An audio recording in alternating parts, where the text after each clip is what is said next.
is so wonderful to be on stage and see all of you here. I wish all of you could be up here with me, but then that would look kind of funny.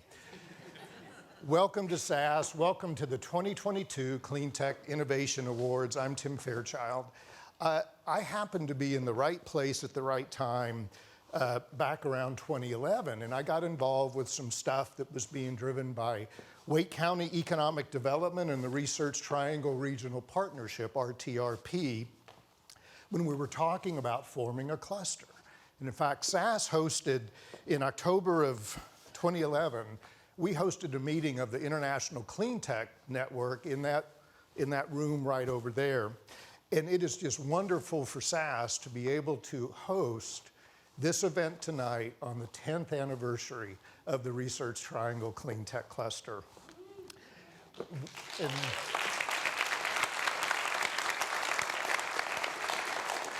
And I know for some of you, it's probably your first visit to SAS, and it is just, this is an amazing place. And this is what Dr. Goodnight built.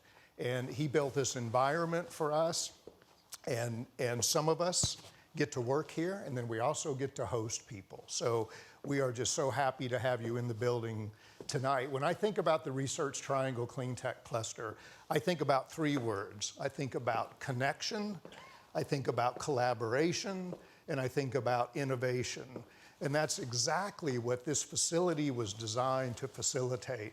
And we actually started a little late tonight on purpose, because Deb did not want to break up that networking out there and bring you in this room. So we're already off to a great start. When I look out at this audience, I see the triple helix. I see leaders in industry. I see leaders in academia. I see leaders in government. I see people who are curious and passionate about clean tech. I see not just thought leaders, but I see do leaders. And the world needs do leadership. And that's what this group is. I see, when I look out at this audience, I see the doers and the makers and the creators of clean tech and a better world for ourselves and our children and our children's children. So welcome to SAS, welcome to the 2022 Cleantech Innovation Awards, and it's my pleasure to introduce Deb Wojcik, the Executive Director of the Cleantech Cluster. It is all yours. Thank you so much, Tim, and thanks to all of you here. Wow, this is quite a sight. All of you leaders in this clean tech ecosystem, and we get to share this night of celebration with you. Thank you for joining us for our 4th annual Clean Tech Innovation Awards. I am Deb Wojcik, and I have the honor and pleasure of serving as the Executive Director of the Research Triangle Clean Tech Cluster. Just a few quick housekeeping items right at the beginning. You may have already discovered that the restrooms are on either side of the auditorium and theater. You know where the food and beverage will be also after the event. There is an AED unit located almost all the way out of the executive briefing center. Please let us know if anyone has any challenges. Also, there is a QR code on your printed program that you can use to get bios and more detailed agenda more details on the agenda. So, this is a very special year for RTCC as we're celebrating 10 years of transformation through collaboration. We have come a long way over the past 10 years as an organization and as a clean tech community. And tonight we are excited to honor and celebrate the incredible work that has been done this year and throughout our years here in the Research Triangle and across North Carolina to accelerate the growth and leadership of our clean tech economy. We are honored to have many past RTCC leaders with us tonight. I would like to ask all past and current RTCC staff members and board members to please stand and be recognized for your vision and dedication.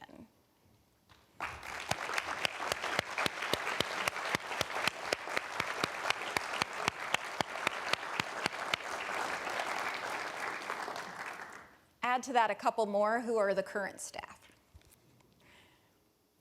For those of you new to RTCC, and as a refresher for others, we bring together the diverse perspectives and expertise of industry, academia, and government to advance the clean tech sector in our state. We serve as a connector and convener, facilitating meaningful relationships among individuals, groups, and between our members and opportunities to advance innovation and deployment. We are a strong voice for clean tech, amplifying our members' expertise and thought leadership, as well as that do leadership Tim was talking about, and serving as an expert resource on clean tech topics and opportunities. We are also dedicated to making sure North Carolina has the workforce ready to meet our carbon reduction and clean energy transition goals. So to zoom out just a little bit, for those of you who may even be new to clean tech and our industry, clean tech refers to technologies or business models that enhance the efficient use of natural resources, decrease negative environmental effects, and provide better performance at lower costs, saving money. Clean tech is solving the world's most critical problems, and there has been so much to celebrate in the clean tech sector this year. Within this larger clean tech context, RTCC is responsive to the needs of the sector in the state, and we are currently focusing in 3 major focus areas: clean energy systems, smart utility technologies, and clean transportation. Our planned keynote speaker tonight, Dr. Holmes Hummel, is unfortunately unable to join us tonight due to severe illness and sends her deep regrets and apologies. But they shared a few key highlights of this historic moment in clean tech. Compared to just 1 year ago, the landscape of opportunity for North Carolina innovators is radically different as a result of the level of federal resources now emergent through multiple channels, including new clean tech manufacturing incentives, $10 billion for electric cooperatives that serve more than 2 million rural North Carolinians and provide ready context for rapid deployment. We'll be hearing from Jim Musilek later this evening more about that. $27 billion in greenhouse gas reduction fund. EV infrastructure and two-way chargers that usher in a new cost regime for the grid. A literally unlimited amount of money for direct payment of clean energy tax credits to any tax-exempt organization in the state. And overlaying all of these is the Justice 40 policy that applies to hundreds of federal programs, including 140 programs at the U.S. Department of Energy alone. An initiative to confront and address decades of underinvestment in disadvantaged communities, Justice 40 requires that at least 40% of the benefits from federal investments go to disadvantaged communities and will bring resources to communities most impacted by climate change, pollution, and environmental hazards. Even in just those categories, there is practically something for everyone and a boost for nearly every major plank in the governor's clean energy plan. These public investments are in addition to the technology, business, and market adoption trends that are creating new opportunities for entrepreneurs and investors alike. We'll hear a bit more about this from Dr. Chris Wedding in a few minutes. These are incredibly exciting and daring times, and we have the opportunity here in North Carolina to work collaboratively to take advantage of these historic opportunities. On the subject of collaboration, we at RTCC do this work through the amazing partnership of our sponsors and members, and today's celebration would not be possible without the generous support of our event sponsors. Thank you to our presenting sponsor, Hitachi Energy. Later in the program, Anthony Allard, Executive Vice President and Managing Director of United States and head of Hitachi Energy's business in North America, will provide some remarks. Thank you also, and of course, to our host sponsor, SAS, who allowed us all to gather in person here on their beautiful campus and in this amazing space. I already heard from several of you how amazing this venue is, and we couldn't agree more. Sorry. We are grateful for SAS's continued support of the Research Triangle Cleantech Cluster. Thank you also to Trilliant for being our gold sponsor tonight. We look forward to their remarks at our VIP reception in December. Thank you to our many silver sponsors. Our wonderful silver sponsors include ABB, Duke Energy, FlexGen, Nala Membranes, the North Carolina Clean Energy Technology Center, PowerSecure, Schneider Electric, Census, a Xylem brand, and yes, Solar Solutions. Don't forget to check our digital program for more information. I also want to thank our amazing, outstanding board of directors whose dedication and support is exemplary and allows RTCC to create the greatest benefits possible for this community. We are also immensely grateful to our leadership members for their continued support of RTCC and our many members coming from municipalities, academic institutions, nonprofits, startups, and industry. We have many members here this evening and many of you whom we hope to count among our members in the future. Thank you all so much for being here today. We have an exciting program for you tonight, including the announcement of our 2022 award winners and some incredible guest speakers. We will have 3 North Carolina Cleantech thought leaders who will provide insights and inspiration about the cleantech industry in lightning talks throughout the evening. First, it is time to honor and celebrate our first 2022 award. Let me begin by expressing our appreciation for the thoughtful work that our awards committee did in selecting all of our award finalists and winners. Comprised of leaders and executives from the cleantech industry and public sectors, the committee considered multiple criteria in each category to determine our finalists and winners. Thank you also to our many nominators for submitting a fantastic group of nominees once again. And last but certainly not least, thank you to our many award nominees for the amazing work you are all doing. We truly are doing amazing work together. So, our Research Innovation Award nominees are individuals or groups that are pursuing research-based solutions to a pressing cleantech challenge, working toward commercialization of a research-based cleantech innovation, or spearheading a new collaboration between research and industry. We received 9 strong nominations in this category this year, illustrating how much success we have around research innovation here in the Triangle and across the state. Finalists for the Research Innovation Award include Dr. Chris Vermillion, who is leading a multidisciplinary research team to develop underwater energy harvesting kites for harnessing vast, untapped marine energy resources in the waters adjacent to North Carolina and beyond. Really worth checking out. We also recognize the renewable energy and energy storage team at RTI International, who are developing novel technologies to produce and utilize ammonia as an energy carrier for renewable energy. This is helping to decarbonize electricity generation, fertilizer production, and fuel production and use. And the winners of the Cleantech Research Innovation Award this year are Dr. Judy Riffle and Dr. Sue Meekum of Nala Membranes. As I share the details,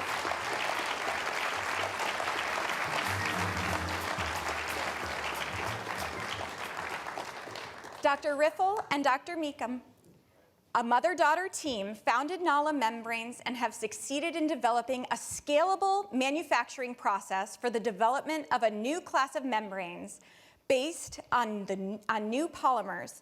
Nala's membrane technology offers a unique solution to the problem of biofouling in reverse osmosis systems that will reduce energy, chemical cleaning, and downtime, plus extend membrane lifetimes to significantly reduce the life cycle costs of the reverse osmosis systems, making them more sustainable and accessible. The Nala commercialization team is targeting the rapidly growing wastewater recycle and reuse market for early adopters. Congratulations. Congratulations. You want to get a picture?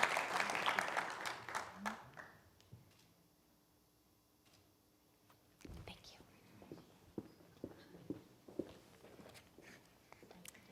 Thank you.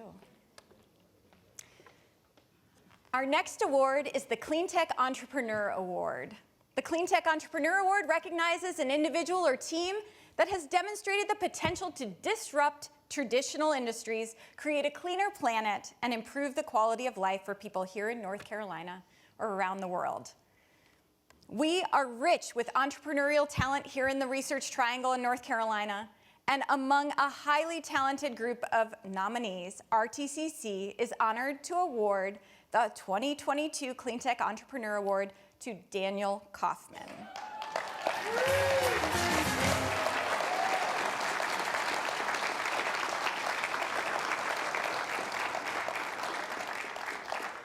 Founded in 2017 by Daniel Kaufman, Empira is a Durham, North Carolina-based software company providing utility data solutions to cities, counties, school districts, efficiency programs, and cooperative utilities across North Carolina and around the country.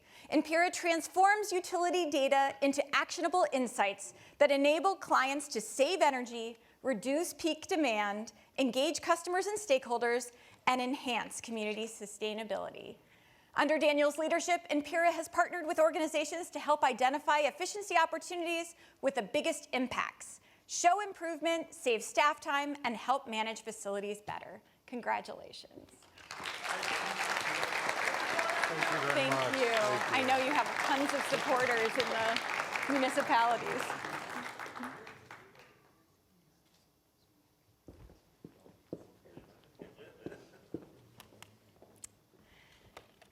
Now, I am thrilled to introduce our first Lightning Talk speaker. Dr. Chris Wedding is the founder of Entrepreneurs for Impact, where he leads a climate CEO and investor peer group community. Chris is also a professor at Duke University and UNC Chapel Hill. That's possible. He is also a former private equity investor and impact investment banker, startup founder, executive coach, and occasional monk. You can find Chris's full bio in the digital program. Tonight, as we celebrate 10 years of transformation through collaboration, Chris will share his insights about a few exciting clean tech innovations that are here now and how we might think about the future. Please join me in welcoming Dr. Chris Wedding to the stage. Hey. Hey, just fun. I know, right? I forgot about it. Thanks. All right, where's Daniel? Sweet, man. And I knew you back when, you know? You also know the bio is accurate because occasional monk totally matches the hairstyle, right? All right, so what am I going to talk about? The slides worked, hooray. So I've got 5 minutes, and I want to cover 3 main points, which is hard for a professor, okay? I want to say about 3 friends in the climate tech founder and kind of CEO space, and then 3 headlines, which I think are worth remembering.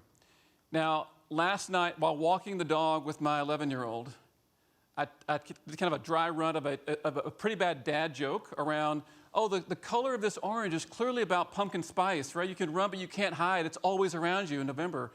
She kind of laughed. I was like, okay, maybe I shouldn't use the joke. But then I met Dr. J, right there. You notice Dr. J's beautiful orange dress. I said, that's a great dress. She said, yeah, but it means something, right? What's it mean, Dr. J? Right, so today's Weiss Wednesday, right? So a round of applause for women in clean energy, right? There you go.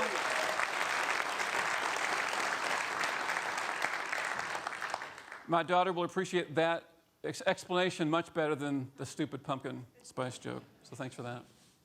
All right, point number 1. Climate change needs a rebrand, right? It's not just for environmentalists, and I say that as an environmentalist who 25 years ago was doing rainforest research in the jungles of Central America before switching to private equity and investment banking and climate CEO coaching. And to that end, I think you all know this in the room, right? But it's as much or more about job creation, economics, infrastructure, intergenerational equity, yes, kids and grandkids, plus the seventh generations, social justice, and a whole lot more. So here's two slides to kind of back that up. So here's a really powerful headline. CalSTRS, some of you may know, but it's I think it's the second largest pension fund in the US, out in California, maybe $300 billion or so to invest. The CIO is the Chief Investment Officer. Alpha generation means you're outperforming financial benchmarks, so you're making more profit, right? So this is not a leader of an environmental NGO, God bless us, right?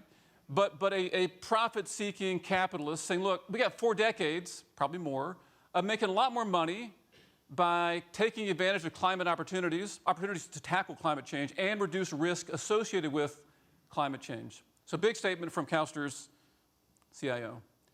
The second one, please meet Camille Terry. So Camille is a member of these climate CEO peer groups that I run.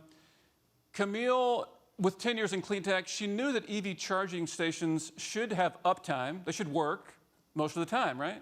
We all agree with that, 100%, right? But look, it's complicated. We're still getting kind of better at this stuff. So they don't always work that often, as often as we'd like. So she's here to fix that, among many others, maybe in this room. So their solution through Charger Help is called Reliability as a Service. They're serving some of these great companies with logos below.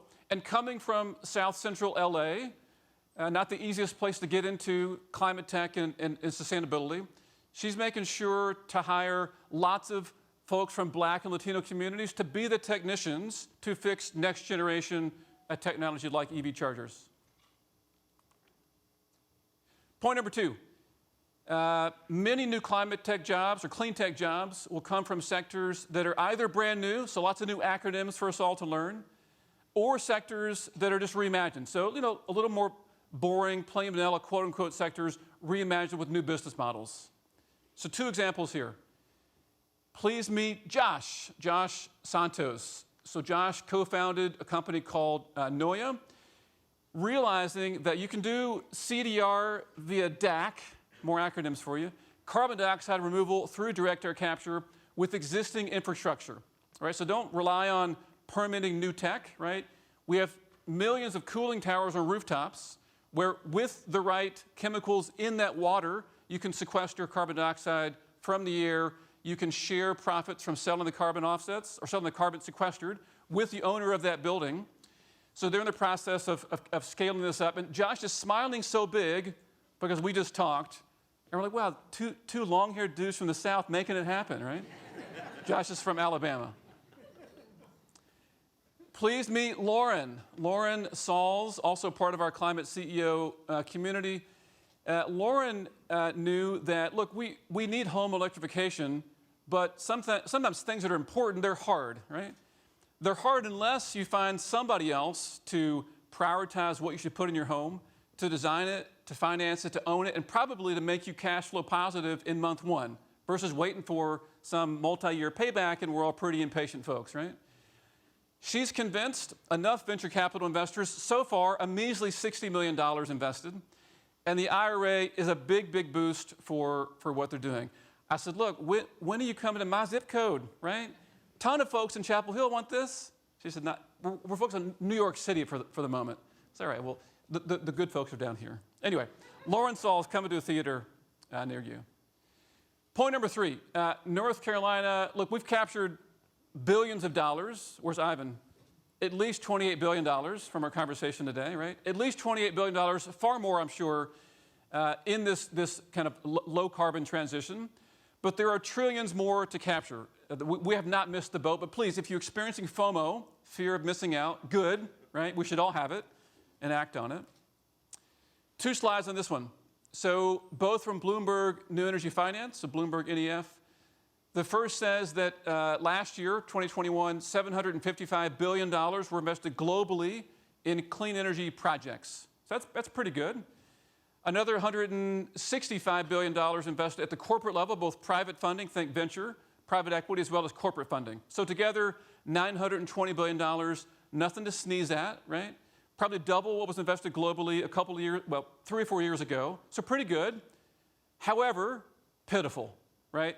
we need to be investing $5 trillion per year, right? So we're just off by $4 trillion per year. Hashtag opportunity, right?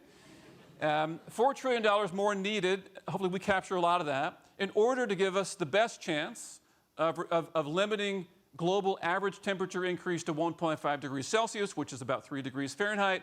And all you all know, averages are a terrible, terrible metric. So at the extremes, far, far, far, far worse. All right. In summary, 3 main points, right? The first, climate change needs this rebrand. Job creation as much or more than tree hugging, by the way, both super important. Number 2, you all are creating thousands of jobs in existing industries, hooray. But again, time to learn new acronyms. So more jobs in brand new industries, as well as those reimagined, new business models. And then finally, we are not too late to the party, doing pretty well, but not too late to capture, again, some portion of the $4 trillion extra we need to invest per year to reach our climate goals. Boom, 5 minutes. All right, thank you very much. Thank you. Okay. That was great. That was great, Chris. Thank you so much. So now we go to our next award, recognizing an organization or initiative that has made significant contributions to developing talent and meeting the clean tech industry's workforce needs. We have 2 incredible finalists in this category, including the EPA RTP's Community Engagement and STEM Education Program, which uses engaging and hands-on learning games to teach middle and high school students and educators in Central North Carolina about energy use from power generation and transportation, and how, through clean tech decision-making, the impacts on the environment can be reduced. And this year's winner is the Steps for Growth program at North Carolina A&T University.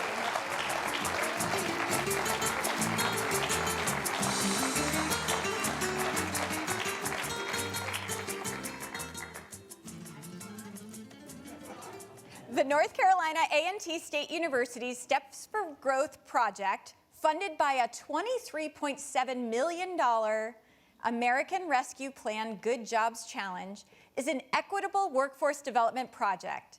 Steps for Growth will provide quality, demand-driven, hands-on training to students from high schools, community colleges, and universities in different areas of the clean energy sector. With a focus on equity, the program will use mobile training units in 16 economically distressed North Carolina counties to remove barriers to access and deliver training where workers are. Additionally, the project will serve as a national training model that will create a diverse talent pipeline to support the economy. More than 40 employers have committed to hiring 3,000 Steps for Growth trainees over 4 years, and an additional 1,500 trainees every year thereafter. Congratulations. We're going to take a picture. Turn your award around so we can get your picture. Hi, Greg. See, here. Whoa. No, don't go anywhere. We need marks. Thank you. Congratulations. Thank you, Baloo.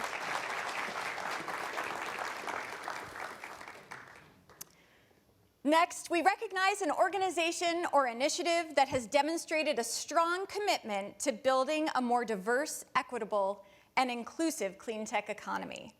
We are thrilled to have 3 strong finalists in this category. The City of Raleigh's Partnership Raleigh Intern Program helps connect local youth from underrepresented communities who have an interest in sustainability to workforce development training and employment opportunities in city government. Our colleagues at the Women in Clean Energy, or WICE group, an initiative of our colleagues at the North Carolina Sustainable Energy Association, works to foster a community of support, solidarity, and camaraderie for professional women in the clean energy industry. And I, too, wish you all a very happy WICE Wednesday. And this year's winner is Pole Vault, a great example of transformation through collaboration. If you want to join us on stage, please.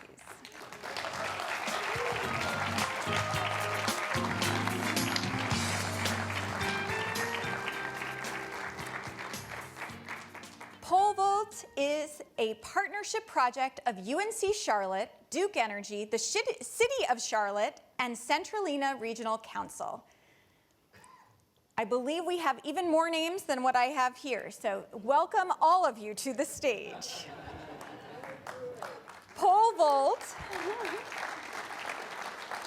Yeah, this is collaboration in a photo right here. It is a new and innovative electric vehicle charging station pilot program in Charlotte, North Carolina, created by a partnership among all of those listed. The charging station uses existing street lights, requiring minimal investment in infrastructure and construction to provide curbside charging for electric vehicles. Pole vault technology is easy to install and use so that all communities can take advantage of EV adoption. This project is expanding the availability of charging infrastructure for people who do not have access to dedicated off-street parking, and it is ADA accessible. Congratulations to your team. Thank you so much. Thank you. Thank you. Thank you. Thank you. Yeah, high fives? Yeah. Fist bumps all the way down? All right, can we fit?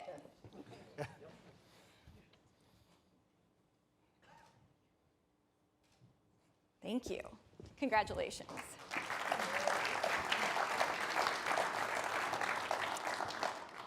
These award winners present the perfect segue to introduce our next Lightning Talk speaker, who will share her thoughts on incorporating diversity, equity, and inclusion into our clean energy future. Nina Barrett Cooper has a passion for protecting the environment for future generations through policy and holds a Bachelor of Arts in Political Science degree from William Peace University and a Master of Public Administration degree from North Carolina Central University. She has held several professional policy and government affairs positions in city, county, regional, and state government.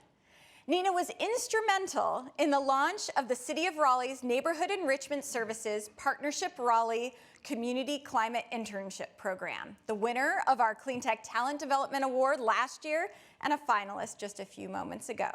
Please join me in welcoming Nina Barrett Cooper to the stage.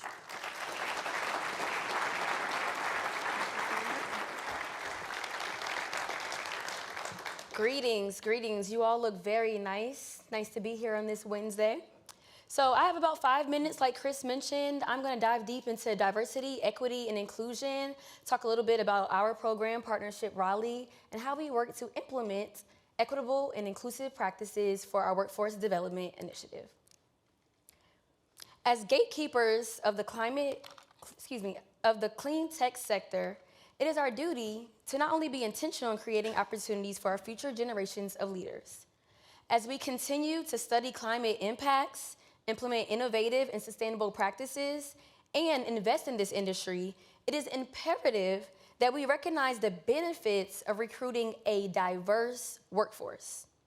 So, we think about diversity, it's a term that we hear often, but it cannot exist without equitable opportunities and being inclusive without bias. Historically, the clean tech sector has lacked diversity. How can we create sustainable practices for all when a diverse range of opinions and perspectives do not exist? In order to fully practice innovation and broaden the scope, the clean tech sector should be intentional about hiring women and people of color. When underrepresentation exists, underserved communities who suffer from higher rates of impacts of climate change are left out of policy, innovation, and infrastructure conversations. This is a concern because environmental issues affect all of us here today, and concerns are heightened in areas where poverty is abundant. So why should DEI be valued? The implications of climate change, like I said, affect everyone. No population is exempt. As we can see, last week, 85s, today, 60s, dropping to the 50s. So the way that we get here is through collaboration, meaningful partnerships, and amplifying the voices of those who are not represented in this sector. The City of Raleigh recognizes that in order to better serve our residents of all backgrounds, we should prioritize and value diversity and inclusive practices. Our work represents the diverse population of residents that we serve. This is why the City of Raleigh and our sub-programs, which I'll discuss later, value recruiting and hire these populations that are not represented in various fields of employment. So the work that's centered around diversity, equity, inclusion, what does it actually look like? Partnership Raleigh is what I'm here to discuss today. My wonderful interns, they look so good. So Partnership Raleigh is a public-private partnership between the City of Raleigh municipal government, local businesses, and the nonprofit community in Raleigh. Partnership Raleigh prioritizes diverse workforce development initiatives and practices by creating paid, above minimum wage paid, employment opportunities for teenagers and young adults ages 17 through 22. So what is our goal? What are we here to do? Basically, we create a competitive network of professionals who are prepared for the workforce before graduation, So since 2017, we've hired nearly 150 interns whom, based on feedback from our interns, because we do survey them, they all believe that our program provides sound job experience, professional development training, and resources that they can utilize in their future. The partnerships that we have sustained within our private sector, Bank of America and Verizon, have helped us increase the capacity and funding. We've been able to hire more interns. We've been able to provide compelling professional development workshops wherein we partnered with those small business owners and nonprofit organizations who host professional development workshops such as LinkedIn Learning, and literacy training through one of our key sponsors, Bank of America. Our partnerships have given us the opportunity to build exposure and create networking opportunities for our interns. We've hosted a variety of industry professionals who support sustainability and share their career paths with our students.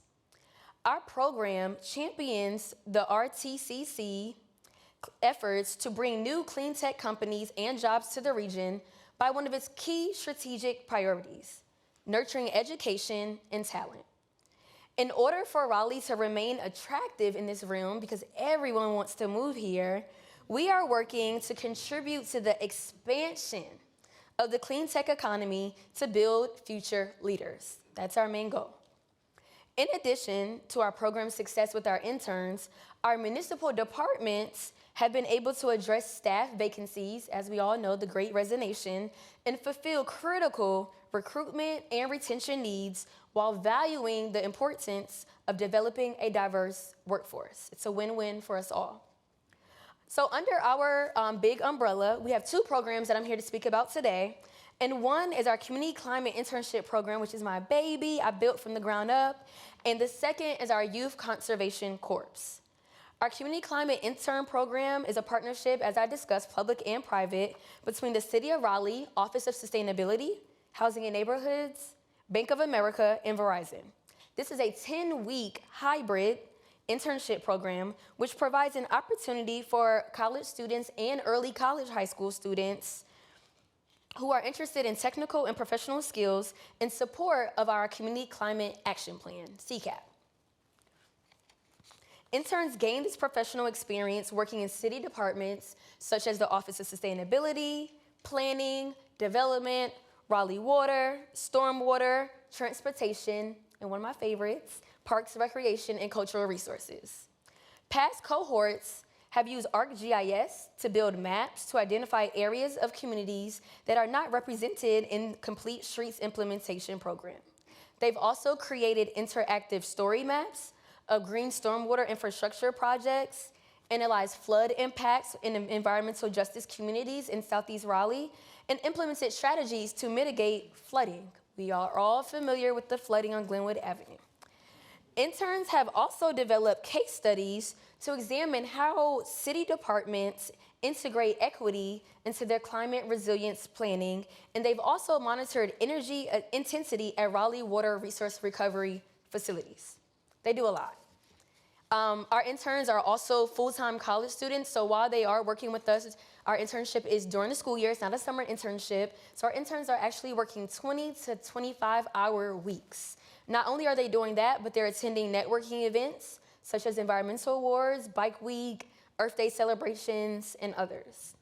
So how do we basically recruit these wonderful interns that you see on the screen?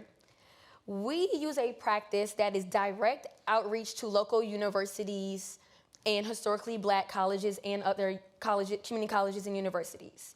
We recruit students who are not represented in this field, i.e. women and people of color. So our program has successfully hosted 2 cohorts of programming with a high success rate of interns who are graduating college and starting a career in clean tech. So we are getting our return on investment. I do want to point out a few achievements from the beautiful work that our interns have done. Christopher Normayo, he's from cohort 1. He actually secured a position after graduation as a bicycle and pedestrian planner at McAdams.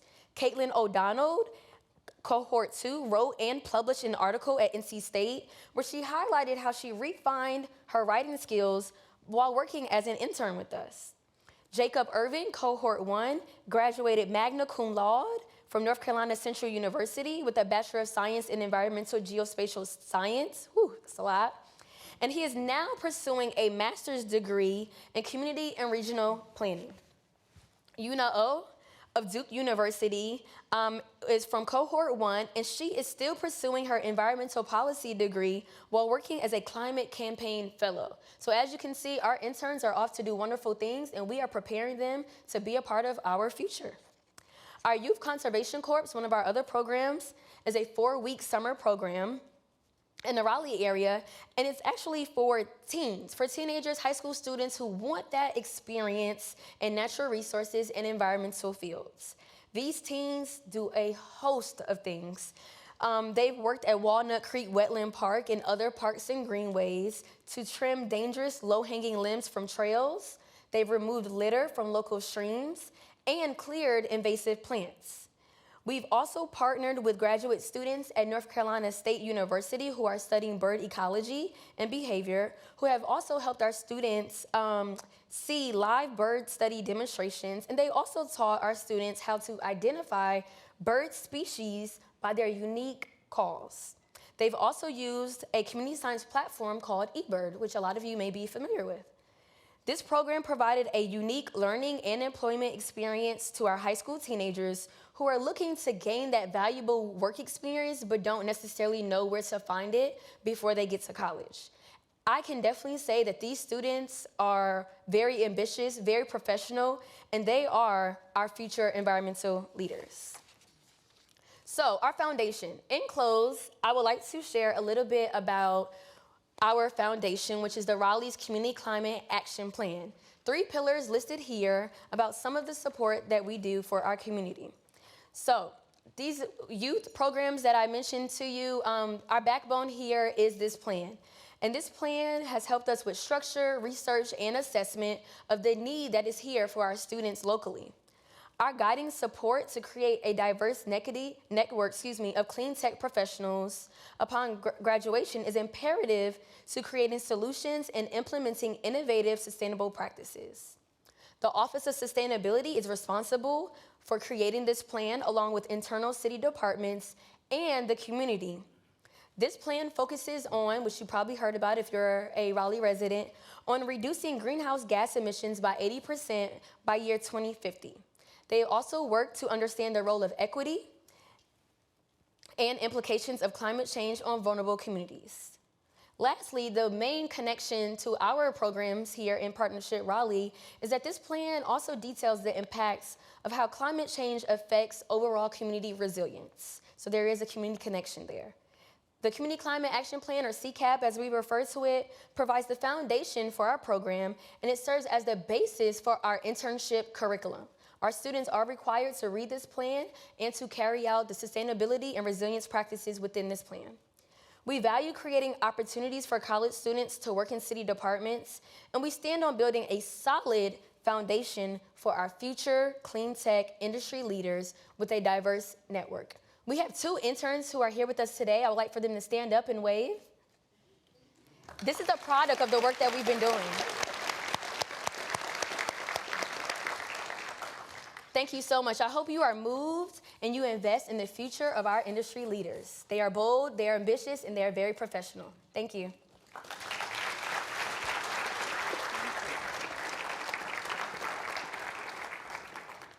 Thank you, Nina. Next, speaking of local governments, we are excited to recognize some forward-thinking local governments taking on innovative projects that will change the way we live our everyday lives. This award recognizes a local government that has effectively leveraged resources and partnerships to complete an innovative project or initiative deploying clean tech solutions to create positive impacts for the environment, economy, and residents. Our nominees include the LoRa network of the town of Cary and the Leading the Charge decal design competition of the city of Charlotte, as well as our 3 finalists. Our first finalist is Wojcik's Hendrick Automotive Center for Excellence, an automotive collision and repair training center for students entering this career pathway, with technical programs that generate a skilled workforce capable of servicing hybrid and all-electric vehicles. The building was constructed with sustainable systems and features to inspire automotive students to serve the new generation of green vehicles. Our second finalist is Solarize the Triangle, a community-based group purchasing program for solar energy, battery storage, and other clean energy technologies that help homeowners, businesses, and nonprofits become more resilient, reduce energy expenses, and save on the cost of renewable energy systems by obtaining volume discounts on materials and installation services. This initiative brings together 11 municipalities, again demonstrating the power of collaboration in pursuing our clean energy goals. And our 2022 winner of the Cleantech Impact Local Government Award is Lexington City Schools Guaranteed Energy Savings Contract.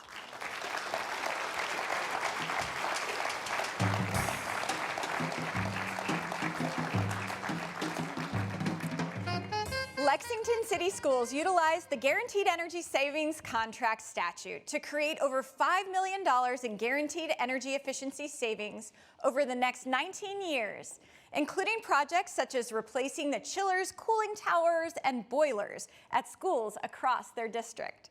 Dr. Anitra Wells, superintendent of Lexington City Schools, had a vision to tie this district-wide project with their curriculum. A district-wide Volt Patrol program is being implemented as a behavioral reward for students that teaches them energy-saving strategies that they can also take home to their families. Additionally, Schneider Electric provided a solar picnic table for the high school courtyard to help students charge their devices. Congratulations. Thank you very much. Thank you so much for your work on this. Yes.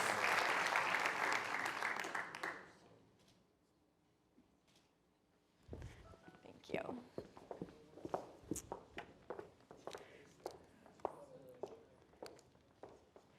Before I introduce the nominees for our next award, I want to introduce my colleague on the stage.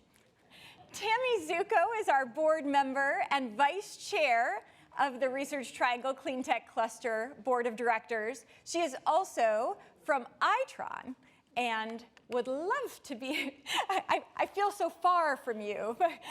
Thank you, Tammy, for helping us get our amazing award winners their awards. So, our Cleantech Impact Water Award recognizes a water, wastewater, or stormwater project that applies clean tech solutions to create positive impacts for the environment, economy, and residents.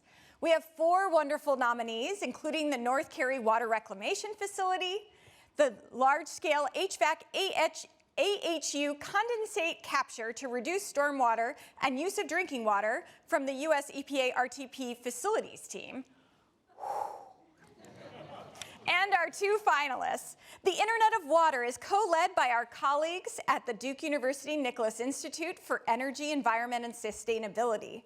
It is a project working to mobilize cultural and behavioral change across individuals, agencies, and institutions to bring about the technological change that will transform public water data infrastructure to enable greater data sharing and integration and improve water management outcomes in North Carolina and nationwide. And our 2022 Cleantech Impact Water Award winner is the Chatham Park Water Recovery Center. As I share the details, I welcome Tim Smith to join me on stage. Thank you.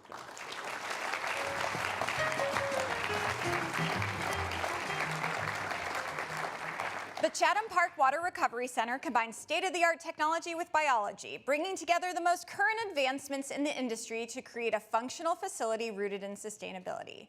McKim and Creed evaluated and developed the unique approach to combine a sustainable treatment process that includes a 5-stage membrane biological reactor nutrient process, followed by a greenhouse incorporating native plants. Almost it. The membrane biological reactor process provides natural biological treatment, and microorganisms within the greenhouse are cultivated among plant roots to remove carbonaceous material, uptake nutrients, and break down waste without the use of chemicals. Congratulations.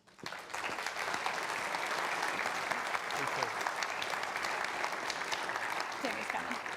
Tammy's, oh, hold on. Come on back. Come back. One more. Oh, there you go.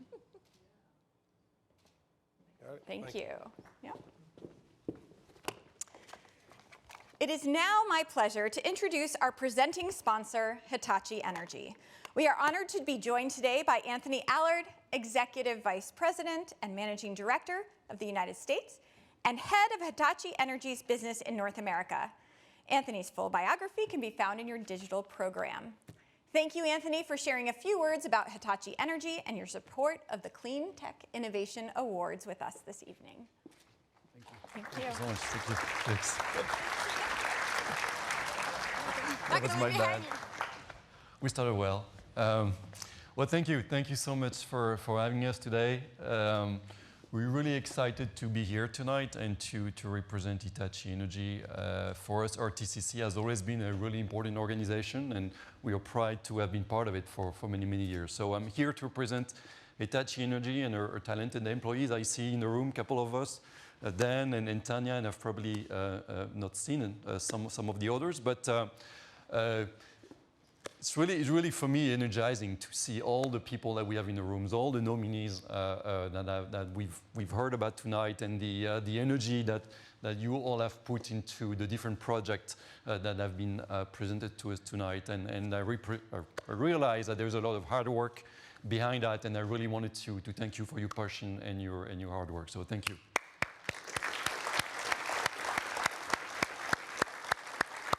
So I can't believe it's already been a year now. Last time we had this ceremony was already a year ago. From a Hitachi Energy standpoint, we had just announced that we were changing the name, moving from away from our ABB roots and transitioning to our new Hitachi owners. And also, I think now reflecting back, I think I'm really excited to see that over the last 12 months, I think so many things have happened in the US to support the energy transition. From a regulation standpoint, from a funding standpoint, from an innovation standpoint. So I think for me, this is really exciting to look back and look at what we've achieved in the US over the last 12 months. I think this is really positive and really, I think, resonate with, I believe, a lot of the RTCC members. So just a few words about Hitachi Energy. For those of you who don't know us, we are a technology solution provider, and we focus on advancing a sustainable energy future for all. And so for us, we are a global company, about 40,000 people present in more than 90 countries around the world. And we are part of the broader Hitachi organization, which is much bigger than this. For us, North America is an extremely important market. Like I said, we see so much now acceleration when it comes to the energy transition. We are really excited to be part of it and to support it. But then North Carolina in particular is really important for us, and in particular the research triangle, because in North Carolina and in Raleigh is where our headquarters for North America is. And we have about 4,000 employees in the US, but our headquarters is actually a few miles away from here. And so we actually moved to this part of the US in '92 when we were looking for bright minds to relocate our R&D center. We decided that we will move to the Centennial campus of NC State, and we've been there ever since. And actually, we moved in the second building, I think that was built on campus. So we have quite a lot of history on the campus, and we're not going anywhere.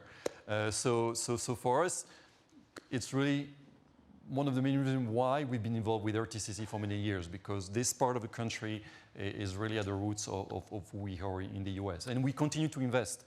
We announced a few weeks ago that about an hour and a half away from here, we are going to invest $37 million into one of our factories to build more of electric equipment that we need. So we're going to create more jobs. And to quote Chris earlier, we might hug a few trees along the way, but it's mostly about creating jobs. So now RTCC, like I say, we've been a member of the organization since the very beginning. We are really excited to be part of this organization. We want to continue to be engaged. We believe that the work that this organization does by bringing together academia and private companies together, by helping and supporting innovation, by helping workforce development, all of this is really having an impact, and really are excited to be part of it. So looking forward, I think we really believe that this part of the country here has a unique chance to really support the energy transition. If we look at all the nominees tonight, what you've done and what you'll continue to do, I think to me this is really exciting. There's a lot of innovation happening in this part of the country. All the different companies who are part of our TCC, I think we're all working really hard to bring more innovation to support our customers, and we certainly are focused on that. For example, in North Carolina, we are supporting the offshore wind industry taking off, which is, I think, really exciting. But I think beyond North Carolina, I think here we have a chance with all the talents that we have, I think all the energy that we have here in this part of the country to not only support the energy transition in the US, but also in the rest of the world. So I think this is really exciting, and I'm looking forward to more collaboration with all our partners in this part of the country to accelerate and advance a sustainable energy future for all. Thank you. Thank you. Thank you so much, Anthony. The next award recognizes an energy project that applies clean tech to create positive impacts for the environment, economy, and residents. We once again had a very strong pool of nominations in this category this year, including Source from Sound Agriculture, the Behind the Meter Peaking Project of Power Secure, the SCWRF solar facility acquisition by the town of Cary, and the publicly disclosed Building Energy Benchmarking Report by the City of Charlotte. The awards committee selected 3 finalists among this strong group, including Industrial's Statesville Blast Freezing Optimization Project. Industrial's project has shown potential for at least 20% lower energy costs, along with a 20% increase in throughput.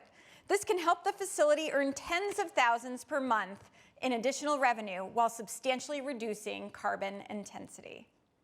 Our second finalist and our host this evening is SAS and its Grid Guardian AI solution. Grid Guardian AI uses edge computing, sensing technology, and advanced analytics to detect and measure RF emissions of equipment on the grid. This allows for a better understanding of which types of equipment failures are most likely to occur so that utilities can prioritize maintenance plans for safety, reliability, and uptime. Our 2022 winner of the Cleantech Impact Energy Award is North Carolina's Electric Cooperative's deployment of FlexGen's battery energy storage system. I invite Jan Brandt.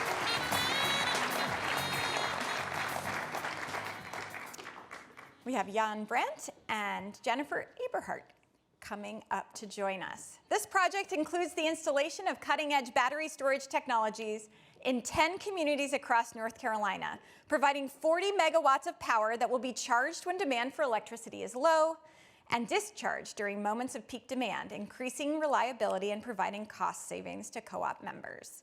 FlexGen's hybrid OS technology platform was developed in Durham, North Carolina, by a team of engineers to manage advanced energy storage systems and fast response services. The integration software is hardware agnostic, allowing any energy storage system to evolve as grid requirements change. So important. Thank you and congratulations. Hey, Jen. Thanks, Jen. Hey, thank you. Is it all right?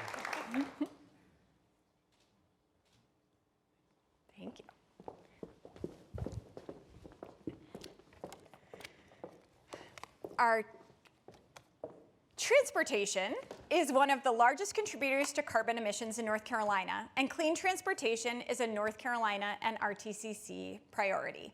This award recognizes a transportation or mobility project that addresses this challenge through innovative clean tech solutions to create positive impacts for the environment, economy, and residents. We can say it all together. Our nominees include the Town of Cary Fleet Vehicles, Innovative Solid-State Circuit Breaker for More Sustainable Transportation from ABB, and our 2 finalists, including the City of Raleigh and its Go Raleigh Transit Fleet. Their Go Green with Clean Tech project began in 2016 with a goal to transition 70% of its transit fleet to zero or near zero buses by 2023. Let's celebrate the fact that they reached that goal a full year early. Their fleet now includes 76 compressed natural gas buses and 5 electric buses. Let's give them a hand for that.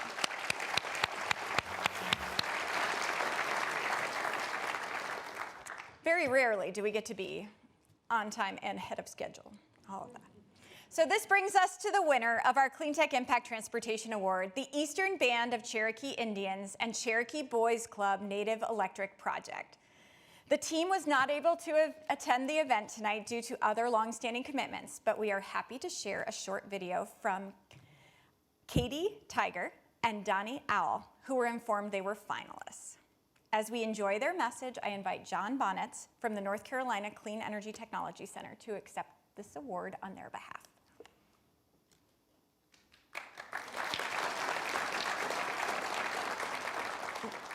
That did not work.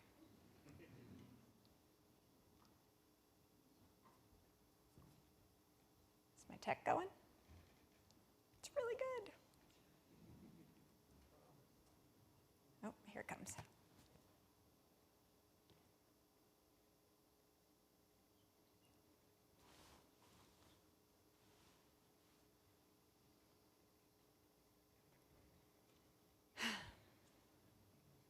If we can't get it to play, we will send it out with after event information. It worked in the tech rehearsal. Yeah, okay, we're gonna move on. Right, I think that's what I'm being signaled. Hello, I'm Katie Tiger with the Eastern Band of Cherokee Indians, and this is Donnie Al from Cherokee Boys Club. We are so proud to be a finalist for the Clean Tech Impact Transportation Award. One of the most rewarding parts of this project was, of course, working with Donnie. And hauling the kids in a zero-emission school bus. Native Electric would not have been possible without the expertise and support of all the partners. First and foremost, the partnership between the Cherokee Boys Club and the Eastern Band of Cherokee Indians.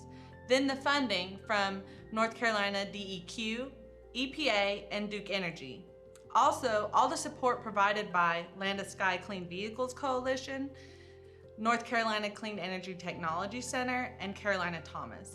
We are so sorry we could not attend in person, and we are extremely honored to be nominated. Shki. Thank you.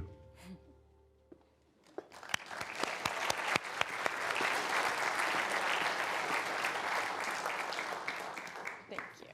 Thanks for being here.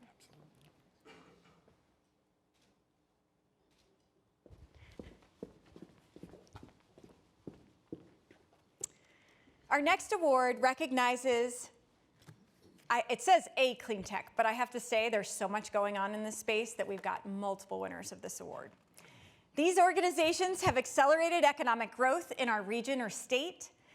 This has truly been an incredible year for clean tech economic development, and at the advisement of our board of directors and with great enthusiasm from our organization, we are excited to celebrate 4 amazing award winners this evening.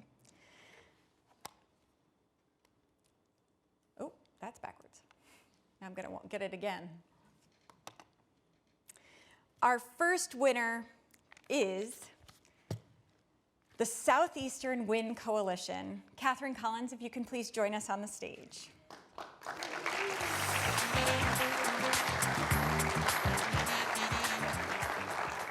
The Southeastern Wind Coalition has been instrumental in supporting offshore wind in North Carolina. A highlight of the Southeastern Wind Coalition's efforts include advising the Governor's Office on Offshore Wind, helping to shape a recent offshore wind supply chain study, and advocating for the removal of the 10-year offshore wind moratorium that was included in the Inflation Reduction Act. The Southeast Wind Coalition also convenes Southeast utilities to discuss wind opportunities and challenges and brings together stakeholders to gain support to move offshore wind forward in our state and beyond. This is absolutely a sector to watch. Congratulations. Yay! I haven't seen you yet.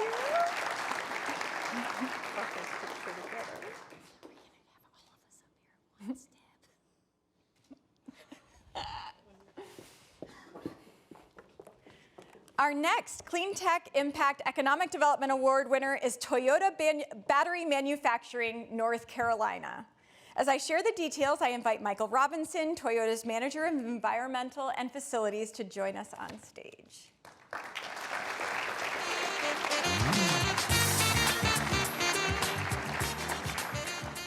In December 2021, Toyota selected North Carolina to build its first North American battery plant. In fact, I think it was the same week as our event last year. We were very excited.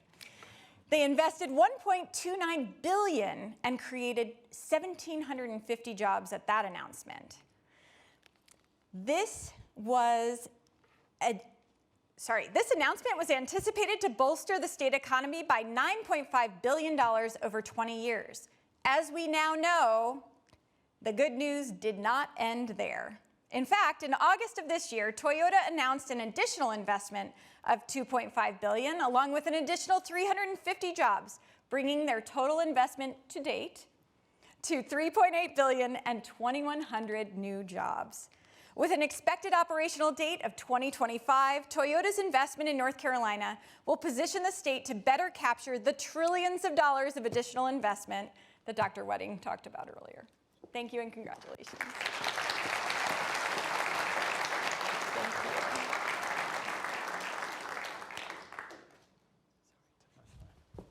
you. Thanks for being here.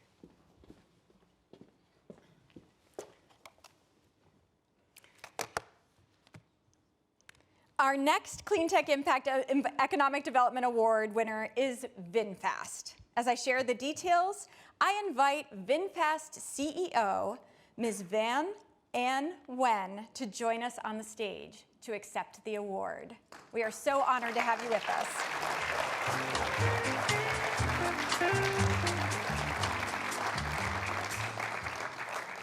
In March of this year, North Carolina was again the recipient of outstanding economic development news as VinFast announced it had selected North Carolina to build its $4 billion electric vehicle manufacturing plant. The project is expected to hire 7,500 employees and produce 150,000 electric vehicles per year.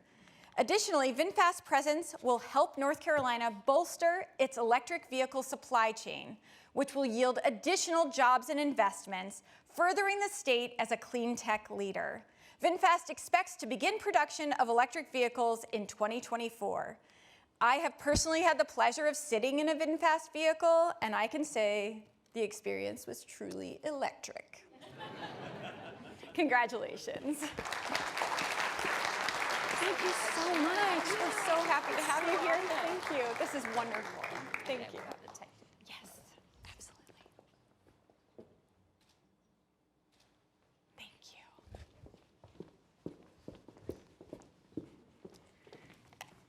And for our next and final Cleantech Impact Economic Development Award, can we just this is amazing, right? This is amazing. North Carolina's awesome.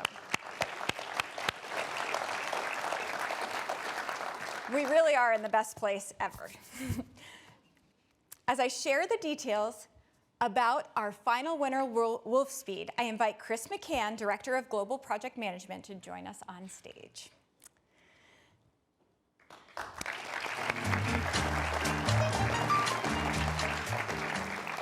So Wolfspeed is no stranger to North Carolina, and in September, Wolfspeed, whose headquarters are just down the road in Durham, announced a $5 billion investment to create a state-of-the-art material manufacturing facility in North Carolina to produce silicon carbide wafers.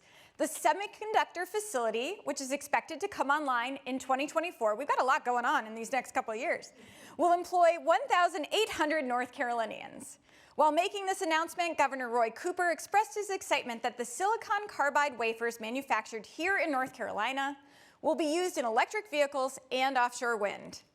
The connectedness of the Cleantech ecosystem here in North Carolina just got another boost with Wolfspeed's new investment, and we are so excited to see what comes next. Congratulations. Thank you. Oh, yeah, this is fantastic. Thank you for all you're doing.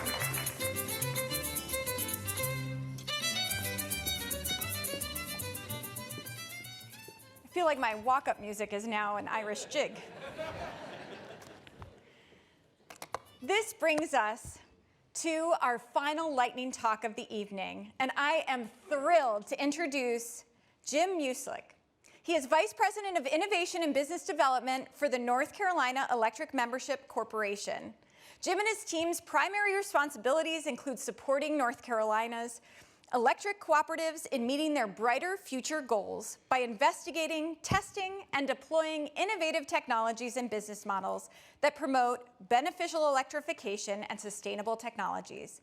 These efforts include working with North Carolina's 26 electric cooperatives and their owner consumers. Please join me in welcoming Jim Musilek to the stage.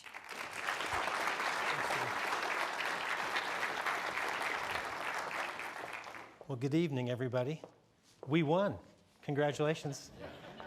So we're going to talk to you a little bit about the Cleantech space. I'm going to really talk about North Carolina's cooperative story, but it applies to everybody in the Cleantech space, utilities, and all the businesses, all the partners we have here with us tonight.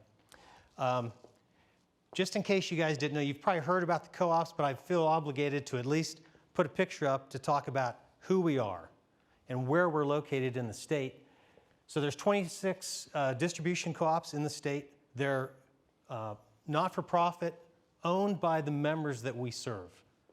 And they literally, as you can see on the map, we go from the mountains to the coast. If you've been to the beach or you've been to the mountains, you're probably on a co-op line, or you certainly drove through co-op territory to get there. So I'm really privileged to work for the company. I've worked for them for almost, 28 years now. It seems like it's kind of gone fast. I've had a lot of fun doing it. So, like I said, I've been in the power business for about 30 years, and I can tell you this energy transition is a very exciting time to be in the power business. Lots of cool things happening. There's, between technological advancements, public policy, the desire for what consumers want is really driving business models, giving us great opportunities, also a lot of challenges. And I think all the folks in this room are set up to handle those.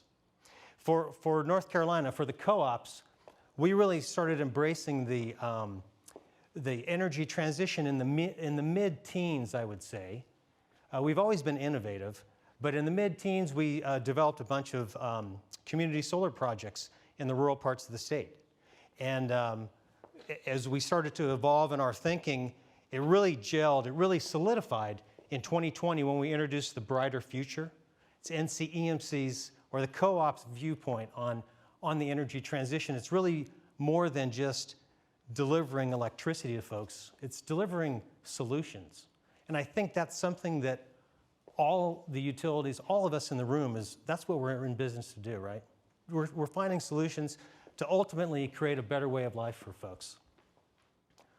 Our Brighter Future is based on 3 main pillars: sustainable and affordable energy. So in 2020, our board of directors voluntarily adopted a net carbon goal and a 50% reduction by 2030. So we're in alignment with the Paris Accord. And but we didn't want to just focus on sustainability. It needs to be affordable, right?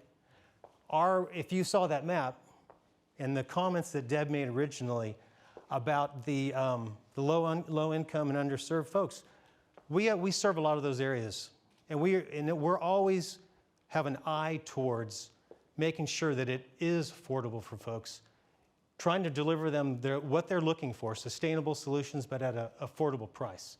So that's definitely something we're focused on. And reliability and innovation is the second one. So the core of our business, I think the core of utility businesses in general, safety. You got to be safe. You got to keep folks safe. That is your number one priority. But right next to it, reliability. If the lights go off, they got to come back on as quick as possible. So we're trying to leverage technology, new ways of doing things. We're putting in a bunch of batteries. I think you guys saw that. That's great. I'm really glad. Great, Jen. And we've also done some other stuff, right? So we have 4 microgrids right now, 4 operational microgrids. We got another one, a 5th one that's going to be coming online in the spring. I think the spring, for sure in 2023. Okay, so we're deploying those things. Battery energy storage, community solar. We have solar plus storage out in the field that we're developing, and it's not unique to us, right? This is technology that's being deployed today. So that is one of my points I want to get across is this technology is available. People are deploying it. We should be excited about the business we're in. Innovation, that's in my job title. One of the things I'm really focused on is beneficial electrification, and it's gone under some different names over the years, but basically what we're focused on is applying electricity to end uses. So trying to get fossil fuel out of the end use, because if it's going to be beneficial, it's going to save the consumer money because of its efficiency. It's going to reduce emissions because you don't have any emissions at where you're doing the work. And ultimately, it's going to improve product quality and the quality of life. Right now, we have 3 projects we're working on. Believe me, I could talk for an hour on this. I only have probably 2 minutes left. So I'm going to try to be really quick. But one of them, there are things you don't really think about, but the technology is available, and we're deploying it. The first thing that we're working on is electric truck refrigeration units. It's part of the cold chain. You guys may or may not ever notice them. But on the front of semis that haul refrigerated food, there's a big box on the front. That's a refrigeration unit. Those things run on diesel. They have for decades. Well, 25% of those things currently, they have hybrid capability. You can plug those things in, but no one's plugging them in. But we're doing a pilot right now with a food distribution company up in the mountains, Mount Airy, with one of our co-ops. We're going to plug those things in. He's going to save money on his fuel and maintenance. No emissions at the source. It's going to be quiet, so the neighborhood is probably going to be happy. It's a win-win-win, and that's what beneficial electrification is. That's what we're focused on. Another thing, really quickly, because I know I'm running out of time, is pumping. Pumping for irrigation. We serve rural areas, a lot of farms. If you're a farmer and you're going to irrigate your field, and you're in a very rural area, you have limited choices because power lines in the rural areas are single phase, meaning they can't carry a lot of load. You can't put high horsepower pumps out there. You got to go with a diesel pump. We're working with a company out of Cincinnati, Ohio, that has developed a single phase motor, large motors up to 100 horsepower, that you can run on these single phase pumps. We actually installed one as a pilot at a dairy farm in Anson County, and it's working. So we're doing that. Another thing we're looking at, and you've heard it from the awards that have taken place tonight, EVs. It is huge. EVs are the beneficial electrification thing that I think most utilities are focused on. We're working with a couple of our member co-ops on a managed EV charging pilot so that we can, using the car's telematics, we can manage the charging of the vehicle so that the car gets the electricity it needs and the grid stays healthy so we don't overload transformers if multiple vehicles charge at once. So this technology is available. It's being deployed right now. It's very exciting to be in this business.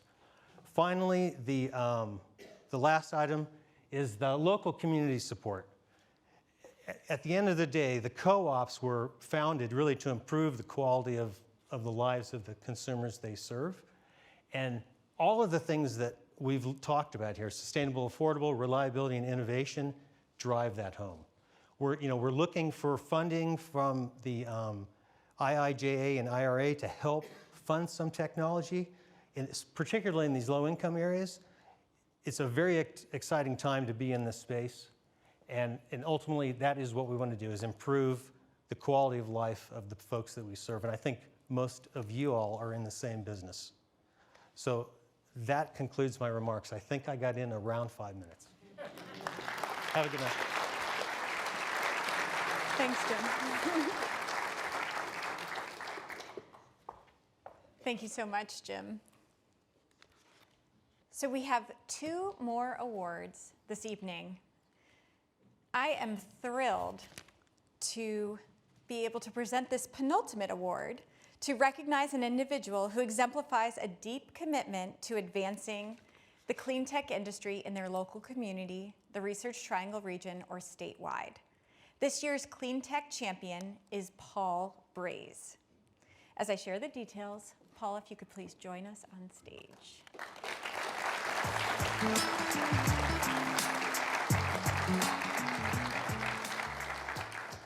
As the energy manager for the North Carolina Department of Public Safety, Paul oversees all utility consumption and leads initiatives for water and energy conservation. Paul has set the gold standard for advancing conservation and efficiency efforts in state government. Through his leadership, the state has reduced its energy and water consumption and is saving millions of dollars annually. Through electric utility credit and opt-out rebates, Paul has led an energy conservation program that has generated a cost avoidance of nearly $6 million over 4 years. Those are our tax dollars. He's saving us. Thank you. All savings are being reinvested into further energy efficiency efforts. Paul has also championed the LED in 23 initiative to convert all lighting in NCDPS-owned facilities to LED by the end of 2023. Paul has saved hundreds of thousands of gallons of water through a leak identification and repair program, adding up to nearly $500,000 in recovered bill credits and $200,000 in annual cost avoidance. He has also put tremendous effort into Duke Energy's Small Business Energy Savers program, implemented in 14 facilities to make improvements that have yielded $215,000 in annual electricity savings. Is anyone doing the math? This is really, really big money. Congratulations, Paul, and thank you for everything you do. Do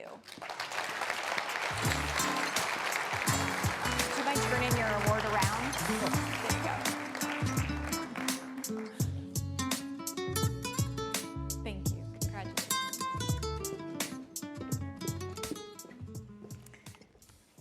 Our final award of the evening is not on our nomination form and not something we award every year. The Lifetime Achievement Award honors an individual who has demonstrated career-long commitment to clean tech through their day job, and in this case, an enduring dedication to collaborating to advance the clean tech economy through his work with this organization. As I share his many accomplishments, I ask Gary Ratcliffe to please join us on stage to accept your Lifetime Achievement Award.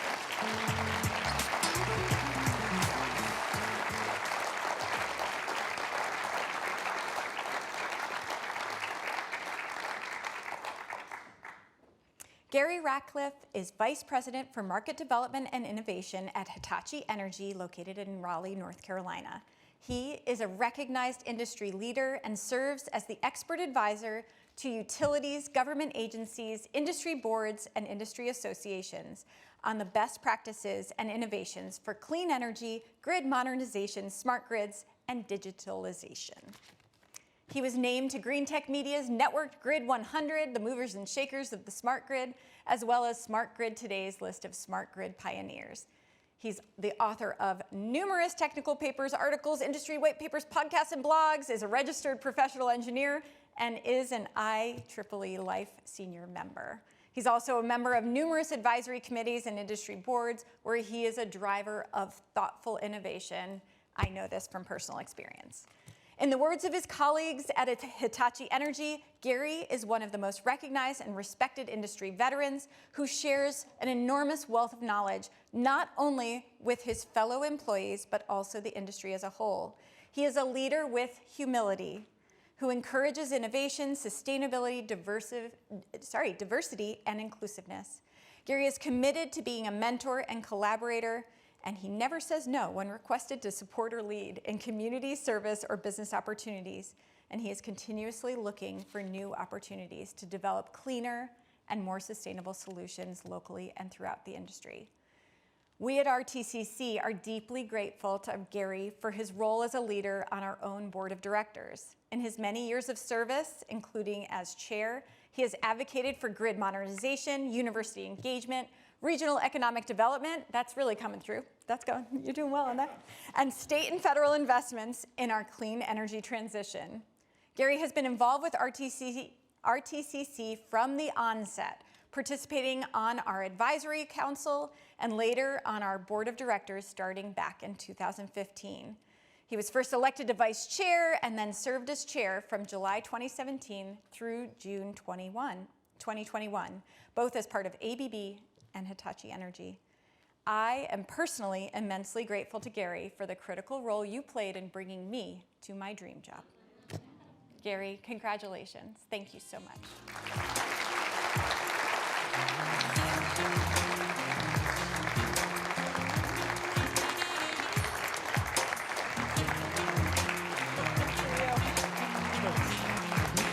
This is all for you. Okay.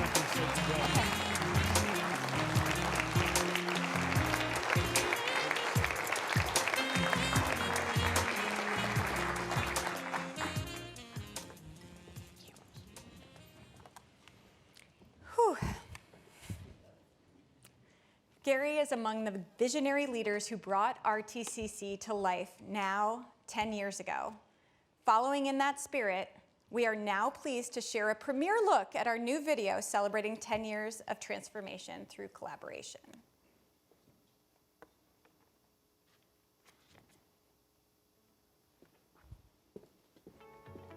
At the time, I was leading our mergers and acquisitions team for North America, and we were looking for inorganic growth opportunities.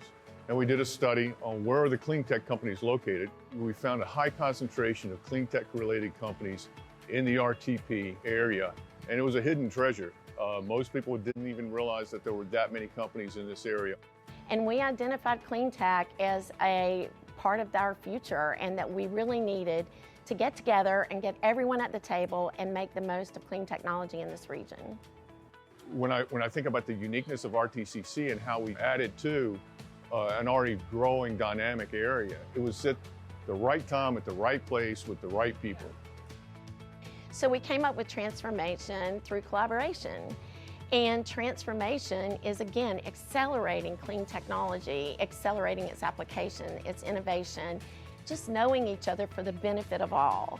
We also knew it was going to transform the Research Triangle region. We knew it, and it has. The numbers speak for themselves. But we also knew collaboration was the key. So a lot of our work is we don't just develop our own technologies, but we work with universities, with startups. This is really a center for where some of these technologies are developing. The technology we have developed can decarbonize fertilizer production, which is responsible for 2 to 3% of the world's GHG emissions. Widespread deployment and adoption of this technology can really drive a more sustainable future for economies around the world. RTCC plays a key role in enabling Census to achieve our goals.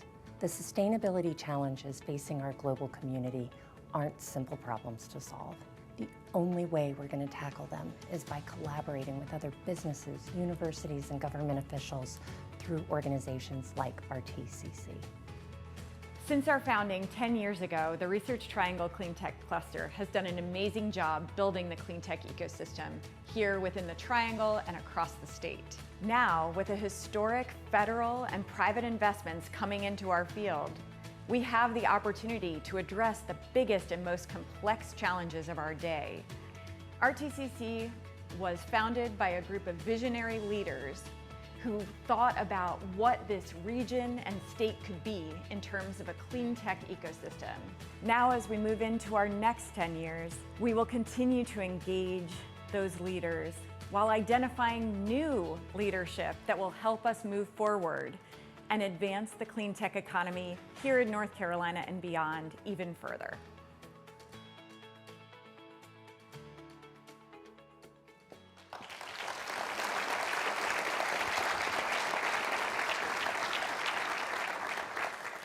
This is, in fact, a very exciting time. And to keep the excitement going, I just wanted to mention that we have several events. Oh, it's not coming up front. There we go. We have several exciting events. We encourage you, if you're not already on our newsletter list, to please join from our website. We have things coming up as early as November 30th and through the new year. So absolutely keep in touch with us there. And there are lots of ways to engage. Of course, we would love for all of you to join RTCC and connect with us on social media. If you want to, you can go ahead and use this QR code. I'll leave it up there for a moment to get signed up right away. I wanted to just take one last moment before we wrap up this evening to thank everyone here for taking time out of your busy schedules to celebrate the clean tech community of which we are all a part. I hope that you are as inspired as I am by the amazing people here in this room doing incredible things to build a more sustainable future for our state. I thank all of our board members, sponsors, and I only see some of them, our amazing staff. I'm not kidding. I am the luckiest person ever to work with the board that we do, to have the staff that we do, and to have colleagues like you to work with every day. Thank you so much for coming, for supporting, for being part of this, and for making a difference every day in what you do. Now, as we exit our event, we will be going back out, and this is where the real connection happens. So we are excited to have you enjoy food and beverage, enjoy each other, make those collaborative connections that will advance us to next year, and of course, be thinking about who we might want to nominate for those awards next year. Thank you so much for being with us tonight.